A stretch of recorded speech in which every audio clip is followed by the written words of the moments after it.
Ladies and gentlemen, please welcome your panel on New Opportunities from a World in Transition, moderated by Executive Director of the Institute's Center for Financial Markets, Michael Piwowar.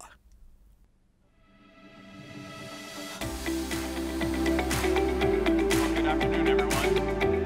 My name is Mike Piwowar. I'm the Executive Director of the Center for Financial Markets at the Milken Institute, and it's my pleasure to welcome you to our session this afternoon, New Opportunities from a World in Transition. I'm very pleased to introduce our distinguished guest group of speakers here. To my immediate left is Dan Farley, the Executive Vice President and Chief Investment Officer at State Street Global Advisors. To his left is Angela Rodell, CEO of the Alaska Permanent Fund Corporation. To her left is James McCormack, Global Head of Sovereign and Supranational National, easy for me to say, ratings at Fitch Ratings. And last but not least is Bart Turtleboom, CEO of APQ Global Limited, which invests in emerging markets in Asia, Latin America, and also here in the MENA region. The overall theme, as you know, of this entire summit is navigating a world in transition. And over the past 2 days, we've had a lot of great sessions where folks have identified a number of the challenges and risks involved with our world that is in transition in a number of areas: political, geopolitical, economic, cultural, societal, technological, environmental, health-related, etc. And the objective of this session is to identify how these challenges and risks translate into specific opportunities for investment. And so with that, let me start with James McCormack from Fitch Ratings. So James, at Fitch, your job in many ways is to identify a lot of these challenges and risks so that people have then actionable intelligence to make opportunistic investment decisions. And so when you think about a world of transition and you think about what your diverse set of clients want, what are some of the main big trends that you see that is going on in the world? Okay, well, thank you very much. I want to talk about really three transitions. One transition that hasn't happened and probably should have happened. One transition that has happened but many people are in seemingly denial about. And one transition that is happening but a lot of people would prefer that it didn't happen. So the first transition, which hasn't happened, there's a lot of discussion recently about the 10-year anniversary of the global financial crisis. But one of the things that hasn't changed from the global financial crisis is really the policy framework, the emergency settings, if you will, in terms of monetary policy. If you look at real US Fed funds rates today versus the history of that variable from, say, 1960, we're still below the historical average. Even if you take out the Volcker years, we're still below the average, and we're getting kind of long in the cycle. And that's just the US. If you think about where the ECB is relative to where they are potentially in the economic cycle, the case can be made even stronger that there should have already been a transition there. So that's the transition that hasn't happened. The one that has happened that I think we're in a little bit of denial about, and this has come up in a number of the panels that I kind of listened to yesterday and today, is the whole concept of political populism. And I think in Europe there was a sense after the election of President Macron in 2017 that peak populism had already kind of passed because we got through the French elections and it didn't turn out in many people's minds, you know, as bad as it could have. I think that notion is probably wrong, and you know, the idea of political disruption is one that we have to sort of accept. So we kind of now accept technological disruptions and how things can change very quickly, but I think political disruptions and political disruptors is something that we are going to have to face, and I think investors have to think about as well. The last transition that I want to just mention briefly that comes up in conversations with investors, the one that is happening, but many people would prefer that it didn't happen actually, is the rise of China. And this is nothing new. This has been going on since the late 1970s, but there is a new aspect of it. And I think everyone was okay, certainly Western policymakers were okay with the transition of China when it meant cheaper consumer goods for everyone. First of all, it was cheaper clothing, then it was cheaper manufactured products, cheaper television, cheaper washing machines. That was all fine, great transition. But as China moves up the value chain, and there are some legitimate concerns around intellectual property and transfer of technologies. Those are issues that the U.S. corporate sector is supporting the administration on in terms of the trade war with China. But I think that transition of China away from those cheaper value-added to higher value-added products is something that's making a lot of people quite uncomfortable. And the best example of that is what's going on with Huawei and the interactions between not only U.S. policymakers, but Western intelligence agencies that are also focused on what Huawei's presence outside of China means. So that's a transition that I think is making people uncomfortable, and a lot of people wish it weren't happening, but it is. So those, I think, are kind of three big ones to think about. Great. Thanks, James. And so Dan, you also, at State Street, you also have a very diverse set of clients that invest in a number of geographic regions, invest in a number of different asset classes, have a number of different investment objectives. When you think about a world in transition and think about opportunities for investment, what are some of the top 2-3 things that you think are important? Sure. I think there's two that I'd like to talk about, and I think they build a lot off of James's comments there, very much so. And I think the first one relates to expectations. And as we sit down and talk with folks around how to generate the rates of return that they need to get to, I think there is a bit of a mental transition going on around expectations that it's going to be much harder to get to the rates of return that you need or want.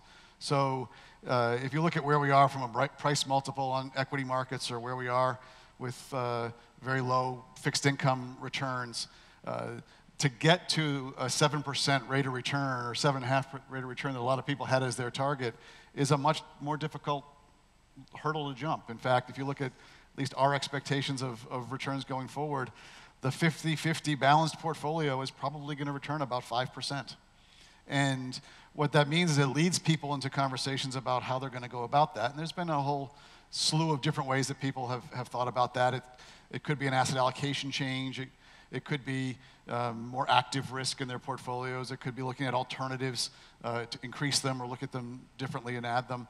But at the end of the day, all of that leads to a story whereby we've increased risk in the portfolio. And so a lot of that conversation needs to be around how are we going to manage that, how are we going to do that effectively in order to get to those returns that we need in the world of transition that James had outlined. And so I think that's a mental transition that we all as investors need to be thinking about very, very carefully.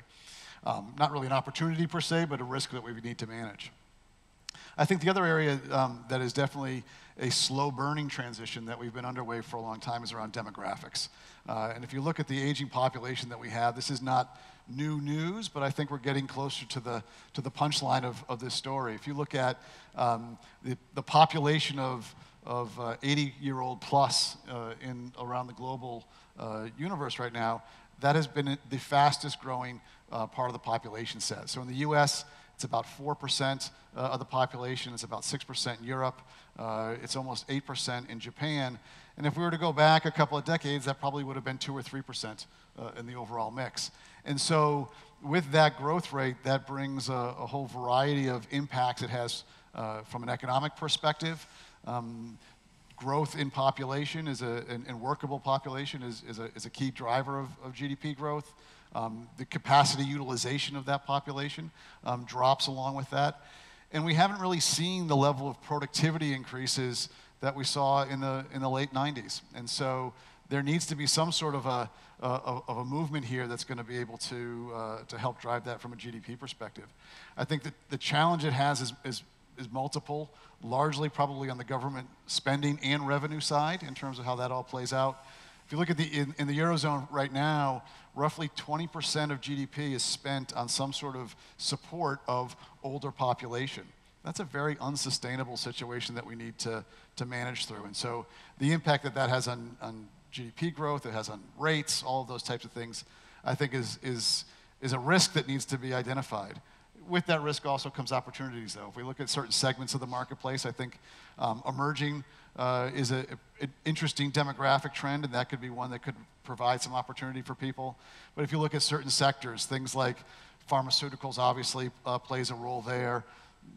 Leisure and travel industry probably has a good opportunity set as people retire. But even things like financial services, and the obvious there could be how people are planning for retirement. I think as an industry, we've done a really good job at building strategies and products for accumulation of assets, but we haven't done much to help people from a decumulation perspective. That's probably an opportunity set. But even fintech is probably a really interesting area for people who could develop the type of technology to interact with the aged population. There's a huge need for that.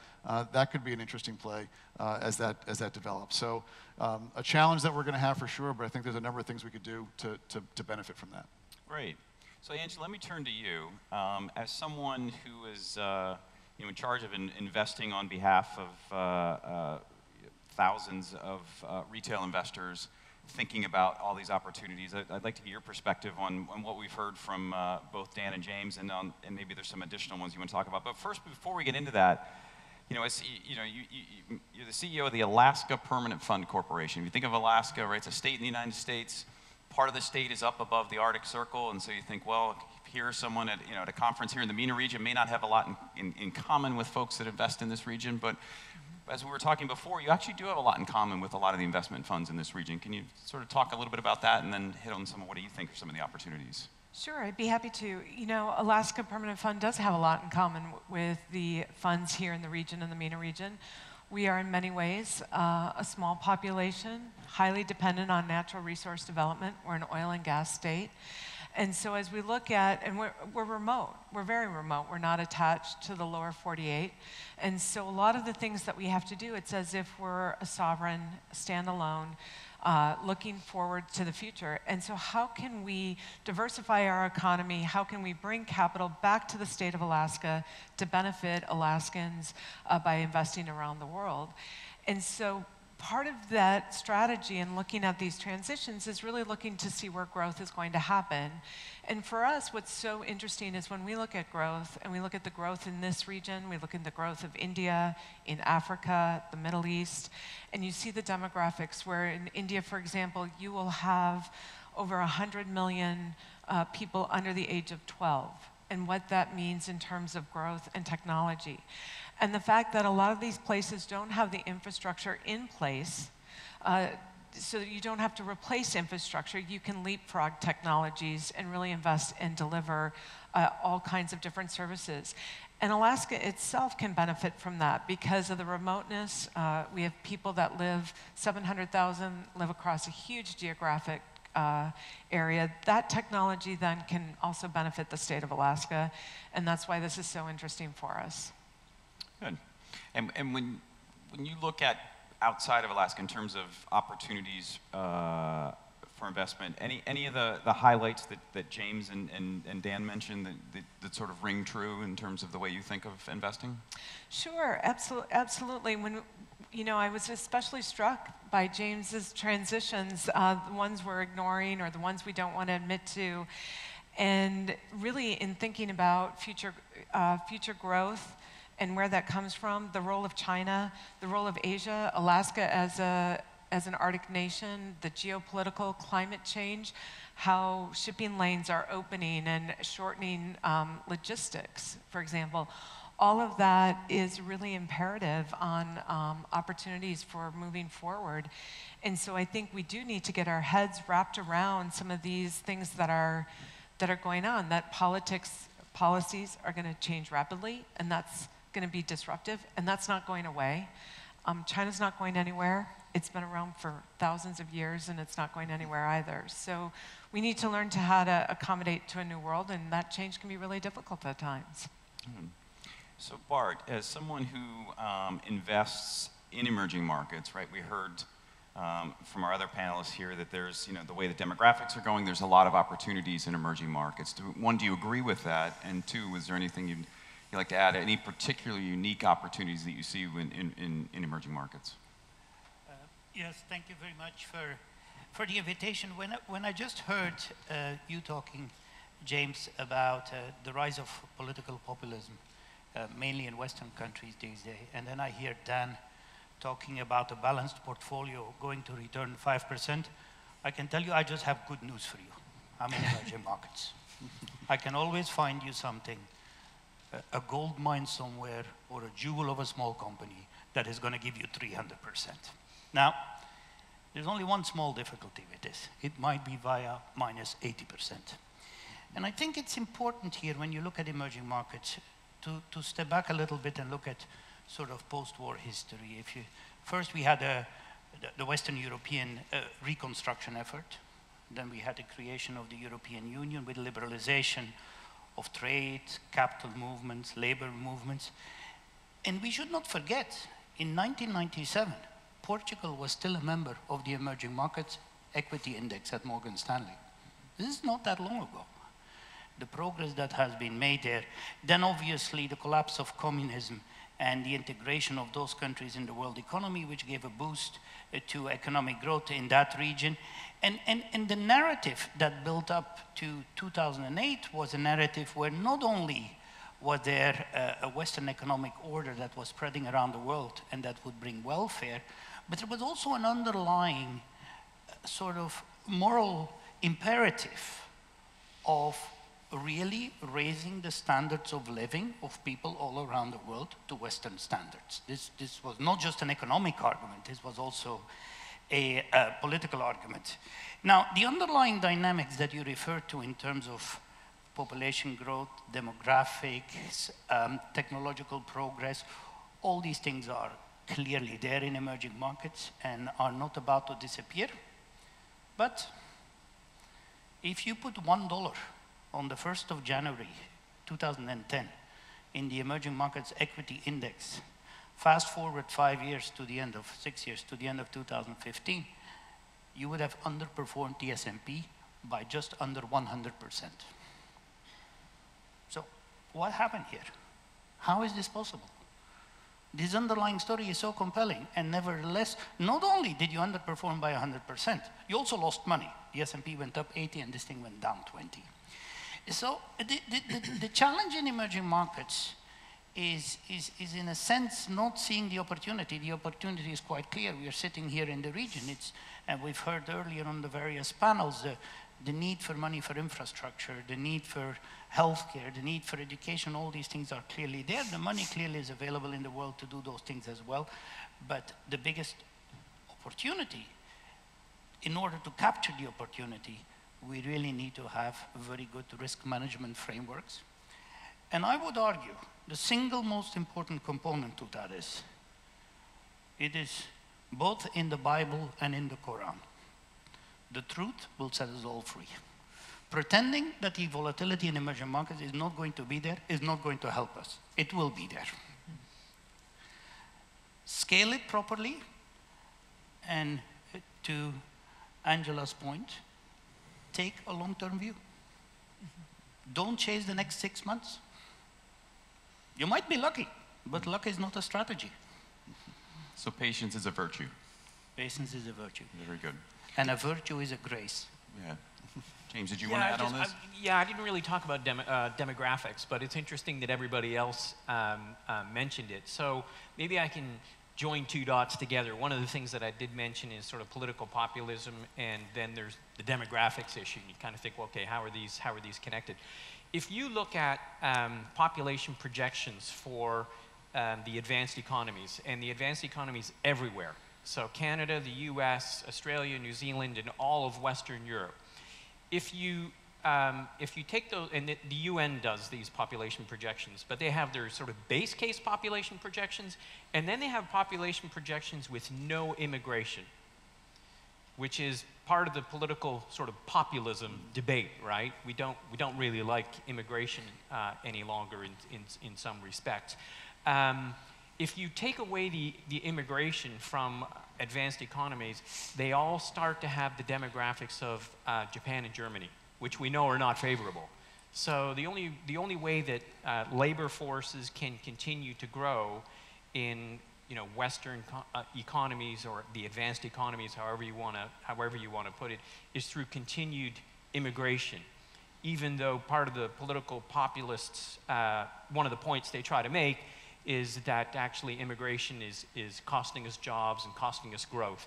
It's really quite the opposite, actually. Western economies can't really grow very effectively in the longer term without immigration. Without bringing people in. Good. Let me turn a little bit. Dan brought up fintech in the context of with the aging and stuff. More generally, just technology, right? We have changes in technology which will allow for opportunities to analyze data. We've heard statistics in some of the previous sessions at this summit that something like 90-some% of all the data created in the history of the world was created in the last 2 years, right? There's challenges with managing all this data, but there's plenty of other opportunities in terms of data becoming available about investment opportunities, about the investing environment, the governments themselves, greater transparency, all those sorts of things. When you think about changes in technology, how do you think of it as as a way to as ways to invest, or as just something that enables investment? How do you think about the changes? Well, I think there's obviously a whole multitude of different ways you could be talking about this. I think within my world, probably the biggest area that we've seen it impact the types of things we do from an investment point of view has been the way that the technology to look at investment portfolios has evolved greatly. The risk systems that have been put in place, the ability to decompose returns has allowed asset owners and asset managers to look at the strategies that they're using and really decide how much of that is actually skill versus how much of that might be different kinds of long-term factor premium, for example. And so, if we look at the technology used to analyze an active portfolio to say, if they're just simply taking a value bet or a quality bet, is that really worth paying for anymore? And so you see that being a question mark of value for money. And how people might want to do that. If they are, great. I say hire them and pay them and say thank you. But I think that it really is changing the face of active management. When I think about some of the things that we're doing on the quantitative side, the ability to use new sources of data, new ways to use artificial intelligence. You hear all the stories about the satellite pictures of the Walmart parking lots and how that drives earnings and that kind of stuff. Yeah, interesting, fun to talk about, but we've actually looked at to say, can I use AI as a more effective way to scrub the data that we get in to make sure we're getting it right and that there's not been a mistake that's come through it and just to catch an anomaly that might have caused a bad decision.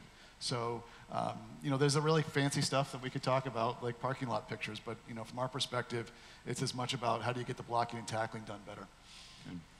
It's interesting how you talk about that, because when I think about technology, initially I was talking about it as an investor in opportunities and how it changes the outlook for a place like here or India. But it's really changed Alaska Permanent's ability to invest, because we are located in a small town of 30,000 people on a fjord up in Alaska. And it used to be that remoteness prevented us from being able to see or participate in investments here in Abu Dhabi. And in fact, technology has allowed us to really expand our footprint around the world and be an emerging market investor, because now we have the technology to actually know in real time what is happening in these places, to learn about investments, to do due diligence and monitor. You still have to get your seat on a plane and come to these places, but our ability to monitor and watch and manage that portfolio has increased tremendously because of technology. So we've benefited both as an investor looking at opportunities, as well as how it's transformed us as being a player, as a partner around the world to invest in these opportunities. James? Yeah, I have two constituents that I talk to in my job. One is government officials when we're doing the sovereign ratings, so speaking to policymakers and how they think about technology, and the other is investors who use the ratings. When we speak to policymakers about issues surrounding technology, it's interesting because it's one of those issues that makes people nervous, makes policymakers nervous. And here's one example of why. The #1 job in terms of employing numbers of people in almost every country, doesn't matter what the level of development is, the #1 job in terms of employment is drivers. People who drive things. People who drive trucks, who drive buses, who drive taxis, they're drivers, right? And now we're talking about driverless cars, and driverless trucks, and driverless buses. So what worries policymakers from that perspective is clear, right? How do we employ, what do we do with all these drivers that used to be driving things around? So I think, yes, there are opportunities, but figuring out how to develop those opportunities is something that definitely worries policymakers that we speak to. And again, it's across the range of countries in terms of their levels of development. Mm-hmm. Bart, how do you think about this in terms of emerging markets? Right, one of the challenges is transparency in the legal framework and the regulatory framework. Is data and technology sort of helping with that and getting you more comfortable, or is it presenting other opportunities? Yeah, no, it most certainly helps, and picking up on a point that Angela made, right, that it is easier from Juneau, Alaska, to monitor exposure around the world in emerging markets. It's an interesting observation, right? Because it's absolutely totally correct, but also it has a positive impact for emerging markets that by reducing the barrier to access to invest in emerging markets, you reduce the cost. The market becomes more competitive. Mm-hmm. So it broadens your opportunity set, but it probably also reduces the expected return on the opportunity set, because more people can access it. And I think that is something to be quite cognizant of, but on the whole is clearly positive. The second positive element of technological disruption or progress, however you want to call it, is what Mike mentioned earlier today.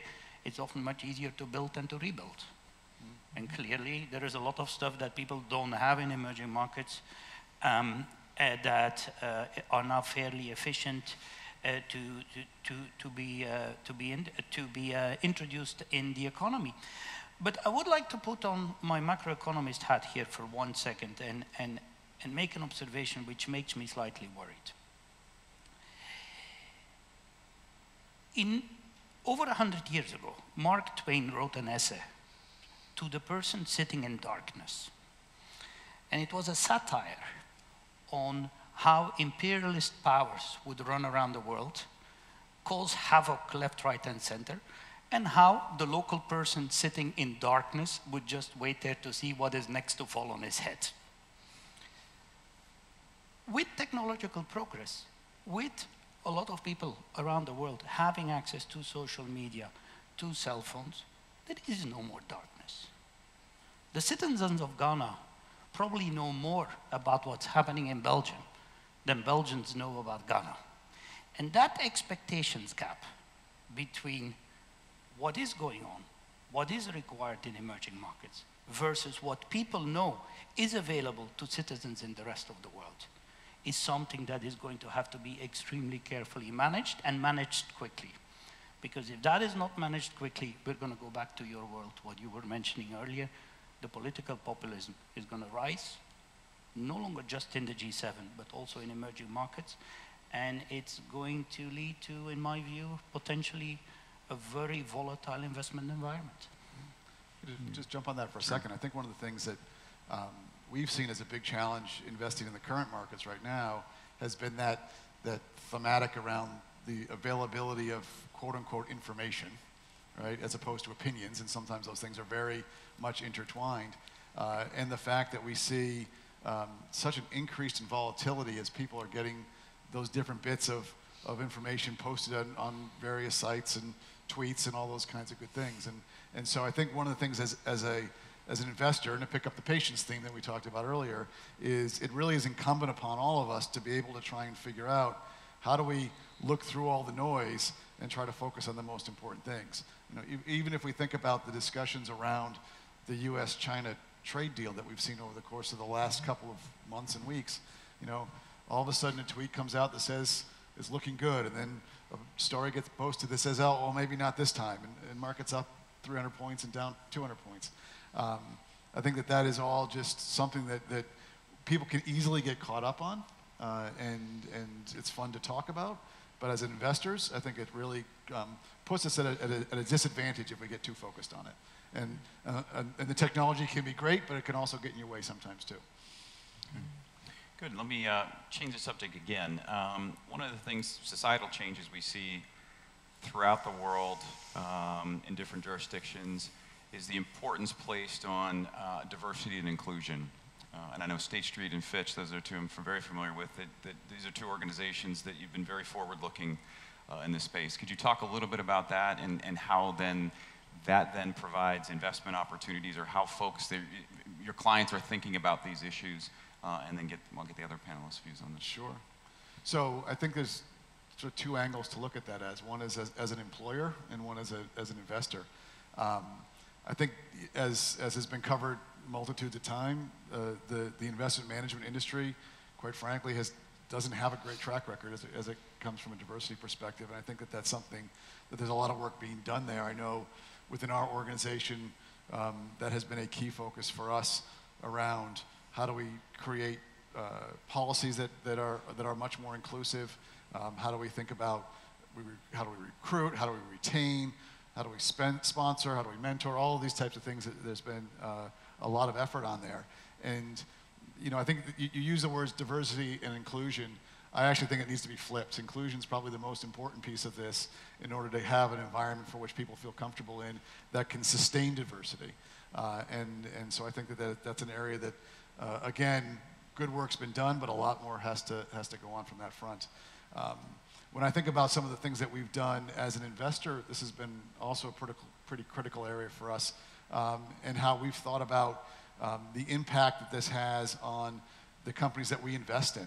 And so one of the things that we've taken on through our stewardship work has been to really challenge companies and say, how can you increase or improve the level of diversity you have at the senior management at the board level. In fact, you know, we did a launch a few years ago now under Fearless Girl that some people may know about, but that was very much focused on challenging and going to companies saying, you need to have gender diversity in your boards. And you know, since that 2 years ago, thrilled to say over 300 companies, another 30 have made changes, another 30 are saying they're going to.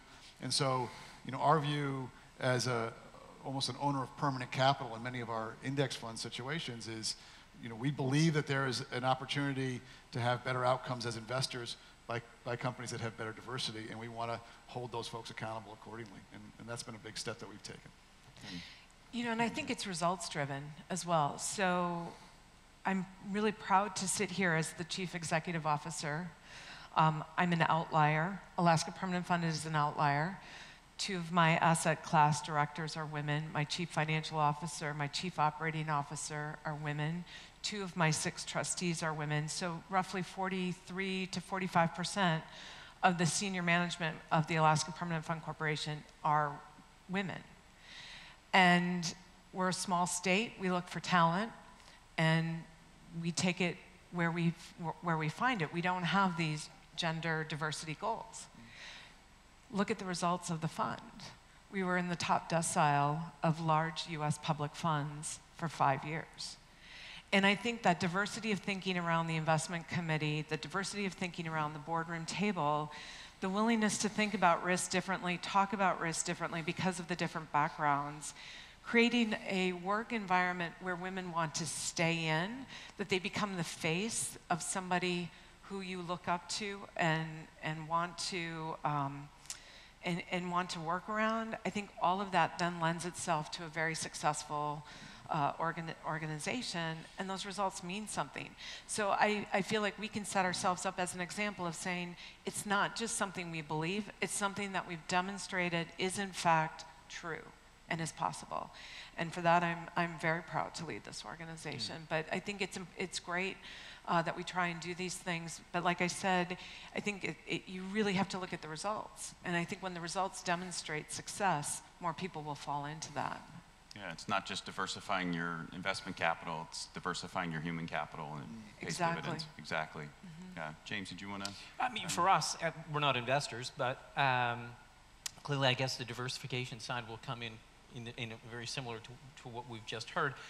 We've got 1,300 analysts around the world, and if those 1,300 analysts were all sitting in New York trying to assess credit risk in Brazil and in Argentina and in Indonesia and in Saudi Arabia, it's quite difficult to do, actually. So those 1,300 analysts we've got scattered around the world, and we've got ratings in, I would say, around 130 countries. So we're analyzing credit risk in 130 countries approximately.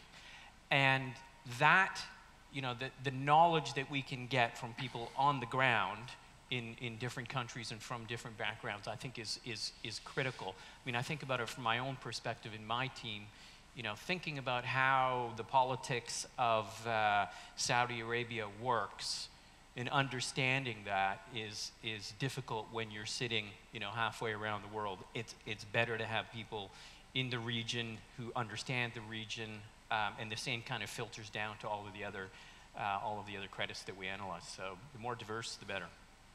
Bart. Yeah, I wanna pick up on what Angela was saying, that clearly more inclusion, more diversity on the whole, conceptually, got to lead to better risk taking. More perspectives makes sense. And that applies to gender, that applies to race, but that also applies to just not having everybody come from one public school in the UK.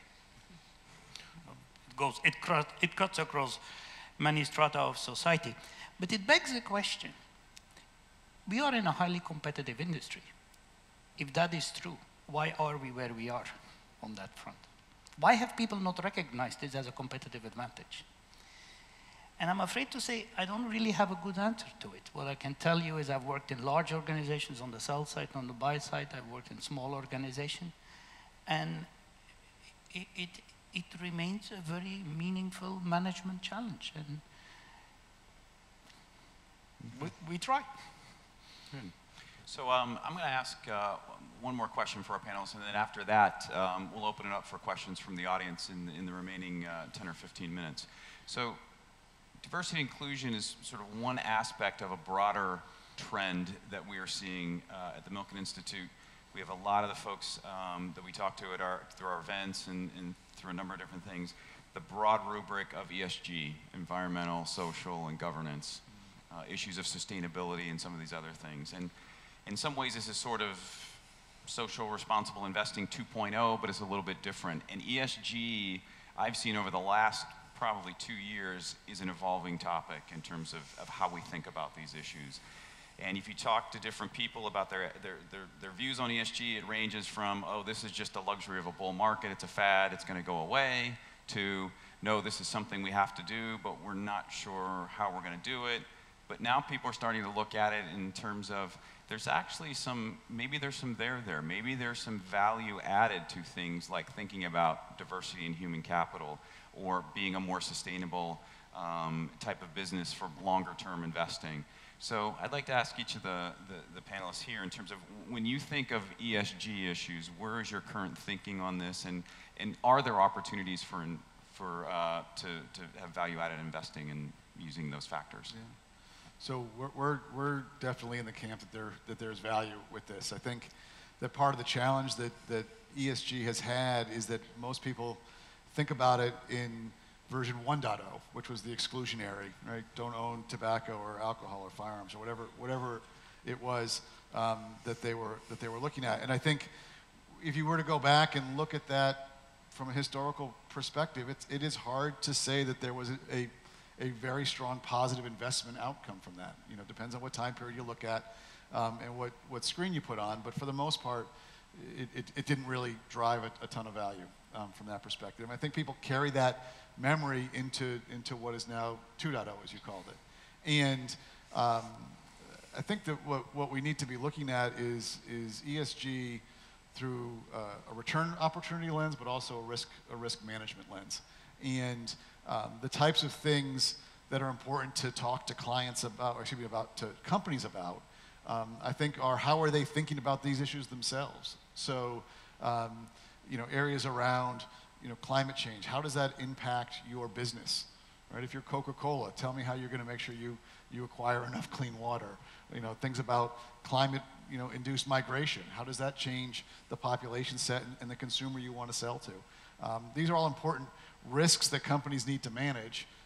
And I don't think that it's necessarily a question you ask because you want to feel good about it, but it's a question about you want to make sure the business is being run properly. So I think that is important.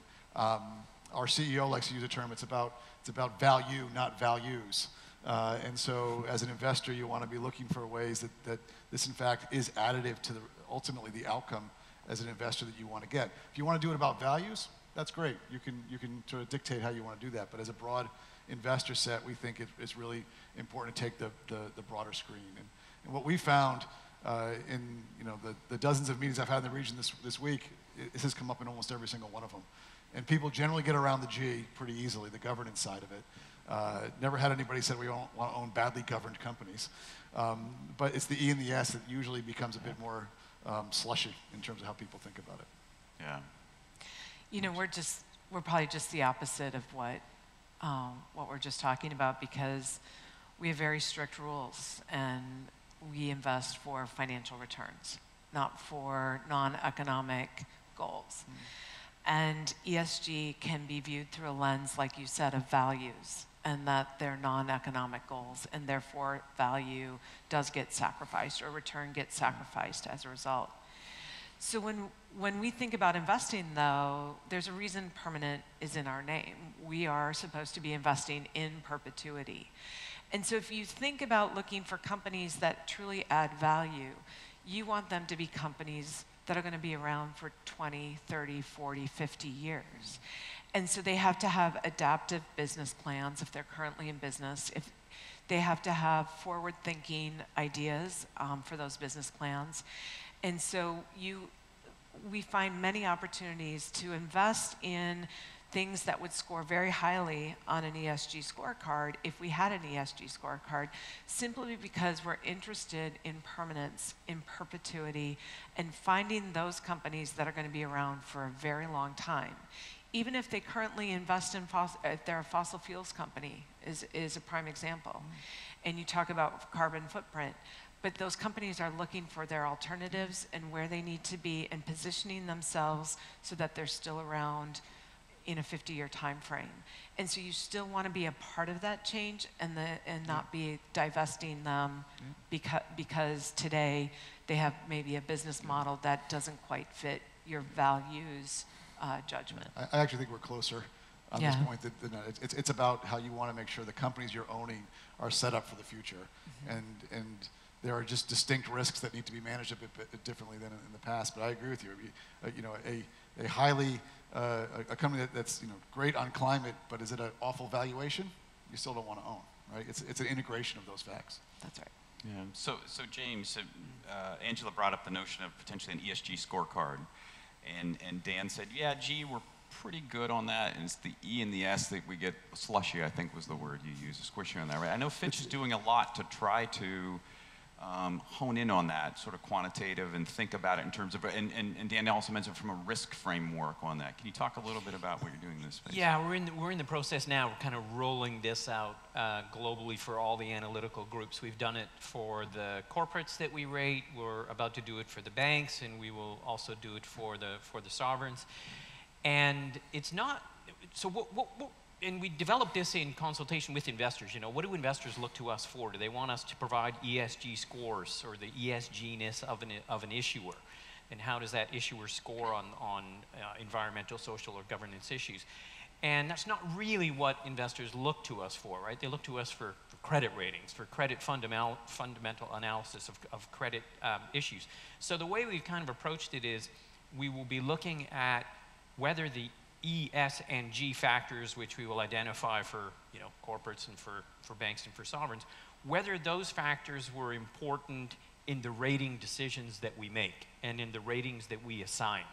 And I think that's where we've kind of ended up in terms of a scorecard, if you will, and in terms of how we will present that. And as I said, we've done it for the corporates. and we're going to use a very similar scorecard to be consistent for the financial institutions and for sovereigns as well. So, you know, we're credit people. We're not well qualified to assess some of those issues as to whether companies or countries are good at following sort of ESG rules, but we will think about whether those factors drove the rating. And I guess one way to think about this is for the sovereign world, you know, governance is very important, always has been. It's the single largest variable in terms of weight inside our model. So we've always thought about governance when we assign sovereign ratings. So that's kind of an example of if governance improves, actually the rating could improve. If governance we see it deteriorating, then the rating could come down. So that kind of analysis is what we're trying to extract and make clear in a scorecard how it affects the rating itself. Good. So Bart, earlier you said the truth will set you free. Is there any truth in ESG? I think this is enormously important. And if I look at our business for the next 5 years, embedding ESG metrics and the ESG framework in how we approach investing in emerging markets is going to be absolutely critically important. And to put it totally bluntly, we just had another dam burst in Brazil, leading to a tremendous loss of life and very serious environmental damage. We have an unfolding social and humanitarian catastrophe in Venezuela. And on the governance side, being in emerging markets, I don't need to tell you too much. We can go left, right, and center and follow all sorts of things. Now, I'm very optimistic on this in the following sense. There is no way that these countries will continue to sustain the growth rates that they need to narrow the income disparity with the G7 unless the business community in those countries takes ESG serious. It's got to. It will not work. And it will not work for a couple of reasons. One is foreign investors are going to demand it. But more importantly, the regulatory framework that we are operating under in the US, in Europe, in Japan, and various other countries is also forcing us into it. And I'm not talking about financial regulation. I mean, there is in the UK, I don't know who's familiar with this, but there is this concept of unexplained wealth order. The government can basically come and knock on your door and say, you bought this house. Where does the money come from? You could have bought it 5 years ago, 10 years ago. Where does the money come from? And if you cannot explain it, they can throw you in jail. Trust me. This focuses the mind. So I think, in short, hugely important. Just one last thing on that. I think sort of combining this with the big data topic earlier, I think one of the interesting challenges that goes about all of this right now is the definition of all of these factors around ESG and what they mean and how you rank a company on them one way or the other. There's so many different ways that I think is leading to some of the confusion about it and why, you know, will stunt the pick of it. I think as that gets better and the ability to get better transparency into companies, the ability to take that information and look at your entire portfolio, for you to be able to say, Alaska Permanent, here's how I score on this issue, that issue, the other. You may not want to exclude or do anything about it, but you want to manage that risk. I think that's going to be a huge opportunity set for investors to be, again, another lens by which we look at the portfolios that we manage. Great. Okay, let's open it up to questions from the audience. We have a little more than 10 minutes left in the session. If there's any questions, we have microphones on both sides. Just raise your hand, and if you could stand up, state your name and your affiliation. Hi, thank you. Jared Carney, Lightdale, LLC. So the panel's distinguished, and you've gone through geographies, opportunities, and some new asset classes. You haven't really touched on emerging digital asset classes, a little bit on fintech, but really thinking more along the lines of blockchain. There's a lot of conversation at this conference about it. So as you see blockchain, digital, and maybe some of the other specific topics at the conference, I'd be interested in where you see tactical investment opportunities. You want to go first? Blockchain, some other ones, healthcare, some of the other Right. pharmaceuticals you had mentioned, lead to those sorts of things. Yeah. And I think from our standpoint, one of the really interesting areas is life sciences and healthcare and the delivery of that. And it's combining technology with healthcare delivery. So rather than maybe some of the disease innovations and preventions and genetics, it's actually much more basic than that, and it's mental health issues and how do we use technology and how do we use our technology to pick up on mental health or really just basic physical health, well-being, and therefore deliver preventive care through technology. This is tremendously important. Alaska is one of the first on the telemedicine front. Life sciences continues to be a place of importance for that reason. And quite simply, the demographics point to life sciences as being a very important part of the portfolio for us. I think the other area, I would agree with that, and the other area that we see is broader financial services, right? The ability to deliver on the various needs that investors are looking for as a global custodian. Our ability to process in different ways, faster, settle trades differently, make sure that feeds back to exchanges and to investors in a way that is more timely, more information, processed more efficiently. That's another area that we see some of that technology working out very well. Yeah, I want to pick up on what Dan was just saying. We did a deep dive into space in the second half of last year and came to the not too shocking conclusion that a whole lot of what we see in that space is complete fluff and will not survive. But if you combine the technology aspects that people are developing in that space with the sheer amount of human capital that is devoted to it, I would be extremely surprised that not something disruptive and very powerful is going to come out of it. We are focusing mainly, being in emerging markets, on the impact of better technology on simple things like what you were saying, custody, payment system. The payment system in the world today is archaic. It's shockingly archaic. And I think we'll see tremendous innovation coming from that space, and it's certainly something in the context of emerging markets that we're focusing on. And a huge opportunity for emerging, because it's, as you said earlier, your ability to just not have to revise, but just leapfrog. I was talking to someone earlier this week who had just relocated here and was talking about the process of moving from the United States to the region. And it's like, I don't even have a checkbook. I do all my financial services on my phone, which is not wildly different, but I think it just speaks to some of the abilities locally in emerging markets. You can get there much faster. And if I just may want to pick up on that, an area on which there is tremendous focus is obviously data. Now, if you look in the financial industry, for us sitting where we're sitting, there are really two big data providers, Reuters and Bloomberg. Data are expensive. Good, high quality data are incredibly expensive. Again, this technological progress is very ripe to disrupt that whole thing. And will have enormous benefits for not just companies and banks in emerging markets, but also ultimately for the consumer around the world. Right. Other questions? I've got a question. Then turn the microphone on. There we go. John Kluge with the Refugee Investment Network. Thank you all so much for your remarks.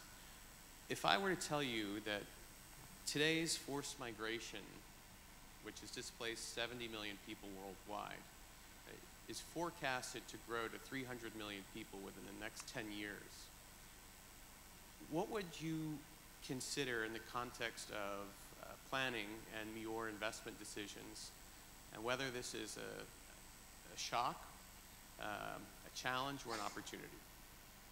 Thank you. Yes. Right? I think the number is shocking. It's a huge number. I think it's a challenge in the sense that it very much will depend on how those receiving the migration deal with that.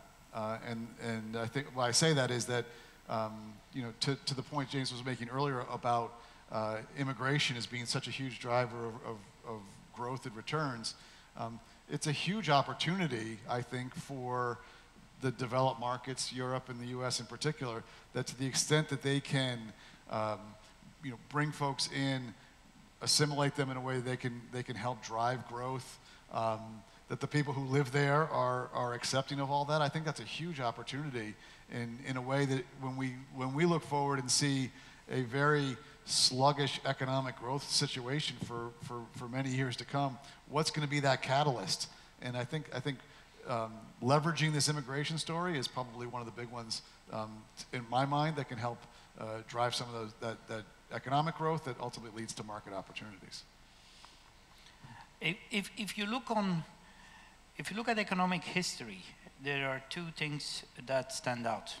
One is when income differentials between two neighboring countries are more than 15%, you have migration. Every EU country can put its entire navy in the Mediterranean to keep migrants out. It will not work. Right. There's no evidence whatsoever over the past 1,000 years that it would work. That's the first thing.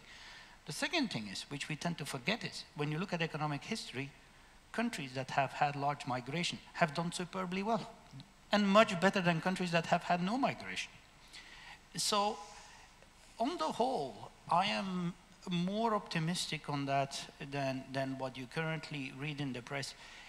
Is there an absorption issue in some countries? There clearly is. Is the speed in certain countries of migration picking up? There certainly is. Does that pose policy challenges?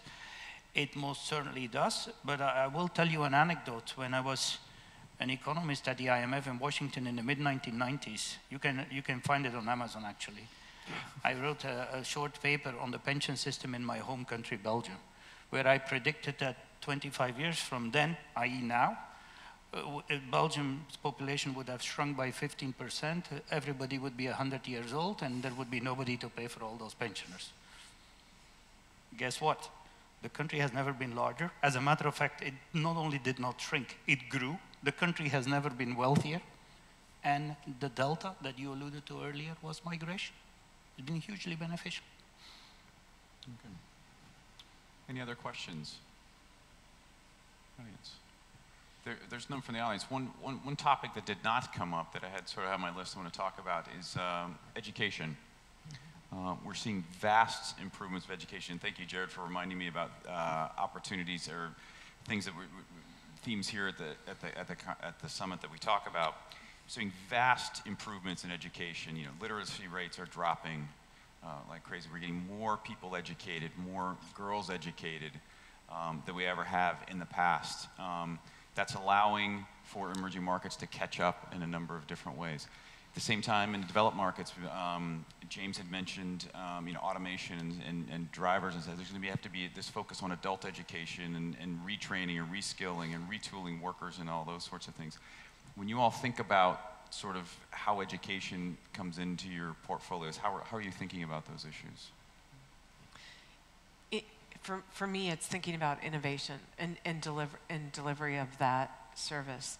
And when we think about disruption, I feel like one of the few areas that hasn't been disrupted yet, especially in developed markets as opposed to emerging markets, is government. And to the extent education is an essential government service, we're still caught in almost a 19th century mindset of delivery of education in a 21st century world.